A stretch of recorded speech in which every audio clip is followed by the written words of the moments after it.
Hey, what's up, everybody? Welcome to the show. Yet another episode of Crushing Fantasy Football. I am Bryce Lockridge, your host of the show. All right, guys, the NFL draft is officially over. So I figured it's a really good time to go ahead and get at you guys with my updated running back rankings because, obviously there's some backfields that their outlook changed pretty significantly. So it's a really good time to do my updated rankings. So I'm going to be getting at y'all with my top 25. But just to let y'all know, as always, my rankings are going to be different than most. If you follow my podcast, you know this. I do not put out cookie cutter rankings where I'm just copying everybody else and putting everyone in the exact same order and in the exact same order that they finished last season. That's not a good way to do rankings.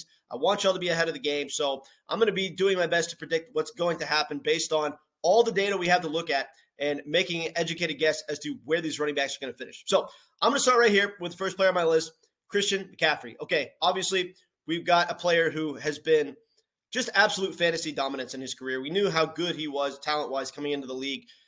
He was one of the most high-ceiling elite running backs we ever saw when he was in Carolina. He gets traded to San Francisco last year, was dominant in San Francisco despite having to come in the middle of the season and have to learn the playbook pretty quickly. So imagine how dangerous this guy is going to be when he has an entire offseason to work with the team.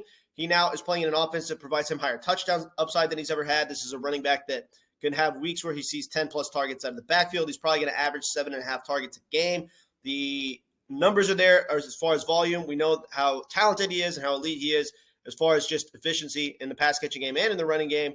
And on top of this, he's probably going to get in the end zone like crazy because he's playing in an offense that has tons of offensive weapons. There is no reason you should take any running back in the draft ahead of Christian McCaffrey. Next player on my list is going to be Rhamondre Stevenson. Now, I'm obviously way higher on Rhamondre than pretty much anyone is, and I'm totally okay with this. Look, this guy has some serious talent. I mean, he's very, very good.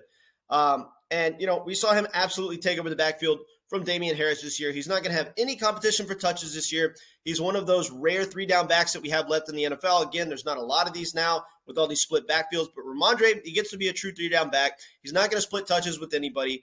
This guy's going to have an Alvin Kamara-like career. I've been talking about this a lot. This is a dude who he's going to have weeks where he sees 10-plus targets out of the backfield. If he averaged less than 6.5 targets per game this year, I'd be surprised. He is going to receive a ton of passing volume out of the backfield. This entire offense pretty much runs through Rhamondre Stevenson. They picked up Juju Smith-Schuster over the offseason. That should help the overall efficiency of the offense. The touchdown upside isn't great for Rhamondre Stevenson, but it's definitely solid. This offense will give him a decent amount of scoring opportunities. Look for somewhere, anywhere between 9 and 12 touchdowns this year for Rhamondre Stevenson, I think is about accurate. And considering the elite talent plus the elite opportunity share, really all the boxes are checked for this guy to be a very good fantasy running back. I have him as my number 2 overall. Number 3 overall is going to be Saquon Barkley. Now, Saquon Barkley is going to have days where he sees over 30 carries, right? This guy is the definition of a bell cow back. Again, those are rare now, so that's why I have him so high. And we know that the efficiency is there. This guy's a generational talent. He's one of the best running backs in this entire league from a pure talent standpoint. Daniel Jones siphoned off some of his rushing touchdowns last year by all those, he ran the ball a lot in the red zone. I mean, Daniel Jones just ran the ball a lot in the red zone last year and took away some of Saquon's touchdowns. So you got to figure that Saquon is due for some positive touchdown regression. The touchdown totals weren't bad last year, but they should be even better this year. I love Saquon to go off. Next player on my list is going to be Travis Etienne. Now, Travis Etienne is playing an offense that is probably going to be a top 5 offense in the NFL. I'm very sold on the Jaguars offense this season. And look, we've got a guy who has tremendous talent in both phases of the game, the running game and the passing game. The volume's going to be there. The offense added Calvin Ridley, so the touchdown upside for Travis Etienne is through the roof. Because of this, I think he could absolutely finish as the running back 1 in fantasy, and he should definitely be one of the first running backs off the board. Next player on my list is going to be Tony Pollard. Now, Tony Pollard, I want to have him higher. I do. I mean, look, weeks 7 through 16 last year, he was the number 1 running back in all of fantasy. So we know what kind of ceiling this guy possesses. The draft didn't hurt him at all. The Cowboys are clearly all in on Tony Pollard and making him the lead back for this offense. I mean, they paid him. He's going to come out and he's going to be absolutely awesome this season. We know that the efficiency is through the roof. This is one of the top 5 most talented running backs in this entire league. I've been calling that since last offseason. I knew he was going to explode. He finally got his opportunities in the Cowboys offense to be an elite fantasy running back. He certainly took advantage of this with insane yards per carry efficiency last year, insane pass catching efficiency. He scored 12 touchdowns, and I wouldn't be surprised at all if he scored even more touchdowns this season. This is a Cowboys offense loaded with offensive weapons. So look for Tony Pollard to find the end zone often, and he could lead the league in touchdowns this year. I wouldn't be surprised. Next player on my list is going to be Bijan Robinson. Now, Bijan Robinson, obviously one of the best running backs we've seen come out of the draft in a very long time. This is a guy who is running behind a Falcons offensive line that is much improved, and they're a team that is clearly building on the run. So he's running behind a great offensive line. The team signed Chris Lindstrom to a huge contract extension. So he's going to be on the team next year. We've got an offensive line that's very solid in Atlanta. Probably going to be one of the better offensive lines in the league this year. We do have a team here that has some pass-catching weapons at least. We've got Drake London. We've got Kyle Pitts. So the touchdown upside should be there for Bijan Robinson. The volume's going to be crazy. He has an outside shot to finish as a running back 1 on the season. Next player on my list is going to be Jonathan Taylor, guys. Jonathan Taylor is due for a huge bounce back. Volume plus opportunity usually equals opportunity plus talent usually equals a good fantasy finish. We know that this dude has tremendous size. He's built like a true bell cow back. He's got great yards per carry efficiency in his career because he's just a tremendously talented running back. So opportunity plus talent is going to equal a huge bounce back here for Jonathan Taylor. Next player on my list is going to be Austin Ekeler. Now, he's obviously lower in my rankings than, a lot of people are going to have him. But I just think that the touchdown numbers have got to regress for him this coming year. We're coming out back-to-back seasons where he had an insane amount of touchdowns, but Mike Williams was hurt for a significant chunk of the season. Keenan Allen was out for a ton of games last year. Justin Herbert was, he was dealing with the rib fracture, so he wasn't running the ball as much. So you got to figure that there's pretty much no way that Austin Ekeler doesn't see a decrease in touchdowns this year as long as his offensive weapons around him stay healthy. With that being said, because it's such a good offense, they're going to provide him scoring upside because he's going to be in the red zone. But the fact of the matter is Keenan Allen is a red zone target hog. He's going to take some touchdowns away. Justin Herbert should bounce back a little bit this year as far as a rusher. He's going to take some touchdowns away from Austin Ekeler. And, if Mike Williams can stay healthy, he is a target hog in the red zone due to his size and tremendous contested catch ability. So I think the touchdown numbers are going to be down for Austin Ekeler. But although I don't think you should take this guy in the first round, and that's why I have him lower, he's still a very good pick if he slips. He's not going to slip. That's the problem. That's why I have him lower in my rankings. But, if you're in a league where people are savvy enough to fade Austin Ekeler in the first round and you can take him in the second round, go ahead. But it's probably not going to happen. Bottom line is I think he's still going to be a very good fantasy running back due to all of the targets he's going to see out of the backfield. So the PPR numbers are still going to be very good, but I just have him a little bit higher than most people do. Next player on my list is going to be Nick Chubb. Now, Nick Chubb is obviously probably the best pure runner in the entire NFL, running behind one of the best offensive lines in the league. We now add Deshaun Watson to the offense. There's no reason that this offense shouldn't be hyper efficient this year. The touchdown upside is there for Nick Chubb, and he's going to rush for 100-plus yards pretty much every single week like he did last year. He's one of the safest picks at the running back position. Next player on my list is going to be Derrick Henry. Now, obviously, this would be a guy that I have way higher if he wasn't super old, if the carry count wasn't so high. Over 1,700 career carries. This dude's going to be 29 this year. He is just a guy who is just very used up at this point. But he's obviously a tremendous talent. He's really shown to defy all the laws of aging, in his recent years. Last year, the same case could have been made for Derrick Henry that he had too many career carries. He was too old. How good is the offense going to be? And he was still very good. All these questions are still very much in play. And if he proved us all wrong once again, I wouldn't be surprised. But there's a lot of red flags with Derrick Henry. So I would fade drafting him too early and just wait on him a little bit. And if he slips, then take him. Next player on my list is going to be Josh Jacobs. Now, when I made my top 25 overall rankings video a couple of weeks ago, I didn't include Josh Jacobs in my top 25. Looking back, I kind of feel like this was a little bit disrespectful to a guy who is coming off a monster fantasy season. He was the running back 3 in all of fantasy. The yards per carry efficiency was significantly improved from the 2 years past. And, he obviously can see a pretty heavy target share out of the backfield. So look for Josh Jacobs to be still very good this season. I think he's going to drop a little bit from his production last year just because he doesn't have as good of a quarterback. Carr to Jimmy G is a little bit of a downgrade. So maybe some touchdown regression for Josh Jacobs, but still going to be a very good fantasy running back. Next player on my list is going to be Breece Hall. Now, Breece Hall is a guy who, he's obviously a tremendous talent, right? The role in his offense plus the talent equals a potentially top 1 overall fantasy finish for Breece Hall. The ceiling is tremendously high. Obviously, we don't like drafting players that are coming back from torn ACLs, but all reports are he should be 100% to start the season. His recovery is going very well. He's very young. He had a clean tear overall as far as his ACL is concerned. So, the chances of him coming out and having a good season, I still feel like are certainly there. Now, this is a guy that, he'd be like my probably number 2 overall if he wasn't coming off a torn ACL. So I still have to have him high in my rankings, but he's certainly lower considering the fact that all the history of fantasy football has shown us that running backs that are coming back from torn ACLs typically underperform very often. So I have him lower in my rankings because of that, but obviously the ceiling's still very high. Next player on my list is going to be Kenneth Walker. My goodness gracious, what a disaster with Charbonnet coming to the Seahawks.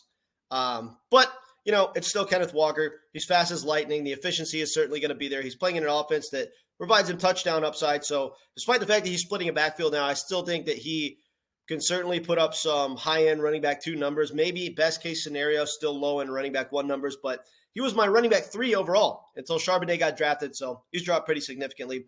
Next player on my list is going to be Aaron Jones now.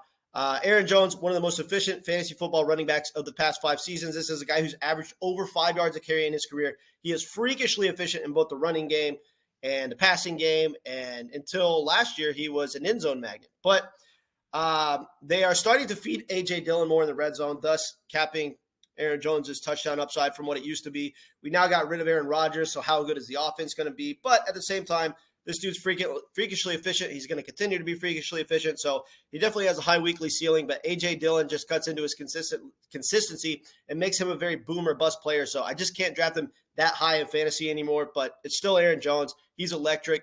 He's got a high weekly ceiling, and, there's still a good chance of him finishing. I don't want to say a good chance, but there's still a chance of him finishing as a top 10 back. So I have him at number 14 right here. Next player on my list is going to be J.K. Dobbins. Now, the Ravens are absolutely loaded, right? So, we've got an awesome wide receiving core in Baltimore now. Lamar Jackson gets the big contract. He finally gets some money he deserves. And now J.K. Dobbins is going to come back and be 100% healthy this season. Look, this is a guy who has literally had some of the best yards per carry efficiency I've ever seen. He averaged 6 yards a carry in his rookie season, 5.7 yards a carry last year. This dude is an efficiency monster. And now with Lamar Jackson and, all these passing weapons that this team has, the touchdown upside is crazy for any player in the offense, right? And on top of this, well, teams have to account for stopping Lamar Jackson because we know how lethal he can be with his legs. This is going to create bigger running lanes for J.K. Dobbins. Look for the yards per carry efficiency to be freakishly high again. This is one of my bigger sleeper running backs who I think certainly has top 10 overall upside at the running back position. And I even think he has an outside chance to sneak more like into the top 7. So I'm big on J.K. Dobbins this year. Let's hope he can stay healthy for a full season. I'll be a lot more confident ranking him next year once we've seen him play a full healthy season. But I think we've got some serious upside here. Next player on my list is going to be Dalvin Cook. Now, Dalvin Cook is a guy who, he's not the fantasy running back he used to be, mainly because the offense runs through Justin Jefferson now, and it's just not built around Dalvin Cook. But he's still got tremendous big playability. How good will this offense be this year? Probably pretty decent. They were certainly able to put points on the board last year, so there's no reason to think that the touchdown upside isn't there for Dalvin Cook. I'm fading him because I think he's being drafted too early, but I've got him here at my number 16. Number 17 is going to be Isaiah Pacheco. Everybody knows this is one of my bigger running back sleepers this year. He is the most talented running back the Chiefs have had in quite some time. Now, despite the talent and despite playing in a good offense, Chiefs running backs normally don't do that well just because they don't feed them enough in the red zone, but they haven't had a true 3-down build type of back, really in quite some time. So, even though Clyde Edwards-Helaire didn't really produce enough touchdowns for the offense that he's in, I think it's going to be a different case with Isaiah Pacheco. This team has, certainly made him their number 1 back, and they started to feed him a lot more passes out of the backfield as the season went along. So I really like the direction he's headed. Next player on my list is going to be Rachaad White. Now, I had a decent feeling that Rachaad White was going to take over this backfield next season from Leonard Fournette. This is absolutely what happened as the season wore on. He became the 1A and Leonard Fournette the 1B. Now Leonard Fournette is no longer on the team. Rachaad White's going to get to head this backfield. We know that bell cow running backs are very important now in fantasy because there's just not a whole lot of them. Any running back that gets the head of backfield all by himself has tremendous value. I have him right here at 18 because there's so many question marks in the offense right now, but the offense still has the potential to be good, and he's a true 3-down back. I mean, at least the opportunity share is going to provide him true 3-down back opportunity share. So I like Rachaad White this coming season. Next player on my list is going to be Joe Mixon. We had to drop this guy significantly in our rankings from where we had him in the preseason last year. He underperformed significantly, only 3.7 yards a carry, 9 touchdowns, but 5 of those touchdowns came in one game, so the touchdown upside wasn't really there. Joe Mixon just hasn't really shown elite fantasy upside in recent times. So he's still a very talented back and a very good offense. So I'm going to have him in my top 25, but we have to temper our expectations. I'm not sure he's going to be that great. Next player on my list is going to be Dameon Pierce. Now, in my top 25 rankings video that I did a couple weeks ago, I had Dameon Pierce in my top 25 overall players. And I was looking back at this ranking, and I think I made a pretty big mistake here. I ranked him a little bit too highly. There's just too many question marks in his offense. The Houston offense is probably not going to be good at all. He hasn't really shown to be a back that receives heavy target share out of the backfield. So two major problems. He doesn't receive enough targets as of now, and the offense is a serious problem. So due to the volume and due to the fact that he is a back that's really not going to have any competition for touches in his backfield, I have him in my top 25 overall running backs, but I had to drop him outside of my top 25 overall rankings because I think that was a little bit, I was overvaluing him a little bit is what I'm saying. Next player on my list is going to be James Conner. Now, James Conner is obviously playing in an offense that has tons of question marks, right? So, what are we going to do here, right? This guy has shown to be a very good running back in his career. He's shown that, as his career has worn on, he's been a lot more efficient and a lot more volume heavy as far as a pass catcher. So he's going to be a running back that receives a healthy target share out of the backfield. We know that the yards per carry efficiency will at least be solid. And the biggest question mark is just what is going on with this Arizona offense. This is one of the biggest rebuilding teams in the entire NFL, so we have no idea what this offense is going to look like. I still think that by the time draft day comes along, James Conner will be a top 25 overall running back due to the fact that he is going to receive some pretty sick volume in this offense. So I have him at my number 21. Number 22 is going to be Miles Sanders. Now, Miles Sanders obviously had a huge breakout season last season in the Philadelphia offense, had 13 touchdowns, had a very good fantasy finish. And so I really like what we saw from Miles Sanders last year. Now he goes over to a Carolina offense that is, who knows, right? Obviously, they had the number one pick in the draft. They took Bryce Young. Maybe that's going to help the offense. Maybe the offense is going to be good this year because they drafted a stud quarterback. I still think there's too many question marks in the offense to rely on this offense to provide any sort of touchdown upside for Miles Sanders, though.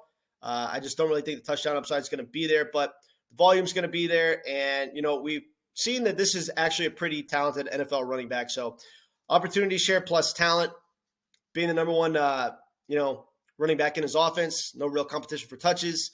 I like Miles Sanders this year to be a top 25 running back. Next player is DeAndre Swift. Now, I had to sneak DeAndre Swift into my top 25 because his upside is obviously tremendous, right? He's still in a split backfield with Rashad Penny now that he's in Philadelphia, but he's the number one running back in the offense. We know that this dude has shown nothing but insane efficiency in his career. This is a guy who had over 6.3 yards per touch last year. This is absolutely insane. And now we put him on the team with one of the best offensive lines in the league, one of the best rushing attacks in the league, one of the best rushing quarterbacks in Jalen Hurts to draw a lot of attention from the defenders that are trying to shut down the run because they have to worry about stopping Jalen Hurts from running the ball because he's one of the best rushing quarterbacks in the entire league, right up there with Lamar Jackson, as we saw last year. So with that being the case, and considering the fact that he has an extremely injury-prone running back running behind him in Rashad Penny, there's certainly a good chance that DeAndre Swift ends up being the workhorse for this offense if Rashad Penny comes out and gets injured, which we've seen can pretty easily happen. So DeAndre Swift, elite upside if the injury-prone running back running behind him goes down. And even before then, he plays in an offense that is going to provide him scoring opportunities and passes out of the backfield. There's no reason the efficiency shouldn't be insanely good for DeAndre Swift this year. I love him this coming season, actually. He is in my top 25. And if Rashad Penny gets hurt, watch out. Next player on my list is going to be David Montgomery. Now, David Montgomery is the bigger back in the offense. Obviously, the team drafted Jahmyr Gibbs, and who I have, right behind David Montgomery here in my rankings. But the fact of the matter is David Montgomery is going to siphon tons of Jahmyr Gibbs touchdown upside. So, we saw it with Jamal Williams and DeAndre Swift last year. They had Jamal Williams come in and take away all DeAndre Swift touchdowns. David Montgomery is probably going to do the same thing. David Montgomery is going to be the goal line back for this team. And considering that this is going to be a very good offense, I love David Montgomery's touchdown upside due to all the touchdowns he's going to score. Even though he's in a split backfield and wasn't that efficient last year, even if the efficiency isn't that great, and even though he's splitting a backfield, the touchdown upside is so freaking high for David Montgomery due to being the goal line back on a team that's going to be inevitably a high-scoring offense. I like David Montgomery. And then for my last player here, I have Jahmyr Gibbs. Obviously, Jahmyr Gibbs is a tremendous talent. He was taken at 12 overall by the Lions in this draft. So, I like Jahmyr Gibbs to have a good fantasy season. Like I said, David Montgomery is going to be taking his touchdowns, but we know that due to this guy's speed and quickness and elusiveness, he is going to provide tremendous efficiency. He is going to be used heavily in the passing game, so they're going to be feeding him the ball out of the backfield, so he's certainly a dual threat. So who's going to finish ahead? David Montgomery, Jahmyr Gibbs. Who's going to be the number one back in the Lions offense as far as fantasy points? Right now, I have David Montgomery one spot ahead of him because of the touchdown upside. But if Jahmyr Gibbs outperformed him, I wouldn't be surprised whatsoever. That's why I have them right next to each other in rankings. I think that Jahmyr Gibbs is going to have a pretty good rookie season. All right, guys. Appreciate you tuning in. Catch you later.